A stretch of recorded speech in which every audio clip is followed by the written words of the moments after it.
I talk about how traumatic it is to always be having temporary people in and out of your lives, and even it's just hard to let people in after so many failed and temporary relationships, toxic ones, abusive ones.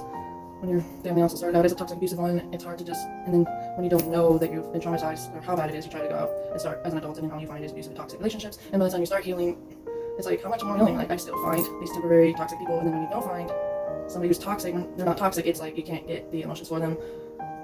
But I don't know, I could get emotions for people. It just takes some time. I'm used to the love bombing and future faking and it being super intense in the beginning, and that's not a good thing, but I'm learning still how to be okay with it taking time, and even though it takes time, I can still tell if it's going somewhere. So I guess recently I realized I did make progress with my mother wound. I always struggle with being closer to women because of the mother wound, or like telling them how I feel without it being a fight or something. I would just not be able to stick up for myself, because the time I did with my ex-stepmother, it didn't go well. And even ex-girlfriends and girls would even just come into my life and just like manipulate or whatever. Not that men didn't do that, but like, I don't know, that one was deeper. And so recently I was able to actually be like, hey, I don't think I'm going to be able to return the same feelings that you have for me. So it's not fair to you, and I'm just going to let you go. So like, in the past I wasn't able to do that, so I guess I'm making progress, but I'm still just saying it's, I still have a lot of trauma, because it's like now, when I even get feelings for other people, I'm trying really hard not to shut my heart down. I'm not like shutting it all the way down, but like there's walls, and you shut a lot. I don't know, I'm just rambling, I guess. Just rambling.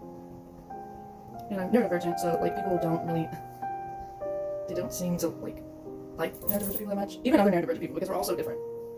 Like I'm autistic, ADHD, and I'm pretty sure BPD, which makes more sense to me than like just PTSD. I'm sure I have that too, but my trauma shows up more in interrelationships and in my relationships, like trying to have relationships, you know? Like I'll look and seem normal, whatever the fuck normal is, but then people will approach me and be like, oh, you seem cool. I don't know what happens. Like they just get drawn into me, and then like, they're like, oh, never mind. And it's just like, I don't know. It's just easier to be alone, but yet then there's like the loneliness. So it's like, it feels like I'm supposed to be here to give more love than I receive. Because even though I couldn't get feelings, or I struggle to, like it's such a weird contradiction. Like I can unconditionally love you, but not romantically. I don't know how to explain it. Please tell me somebody else gets this. But if not, then maybe you are like this and you're wondering if you're alone. You're not alone. It's just fun healing the trauma. It's really fun. I can connect better to animals because they're always there for you. They know how to comfort you. This kitty reminds me of my late kitty Mittens, which reminds me of another thing. And if you believe in animal familiars, I heard somebody say that it was like they believe that the energy passes from animal to animal, so next it's not just like one animal. I believe that because he reminds me of my cat Mittens that I had, and she would always comfort me like this. Always have to be in my lap. But he's more cuddly than she was. Kind of more relaxed in a way, even though they both are traumatized. Now I'm really rambling, so I'm gonna end this video.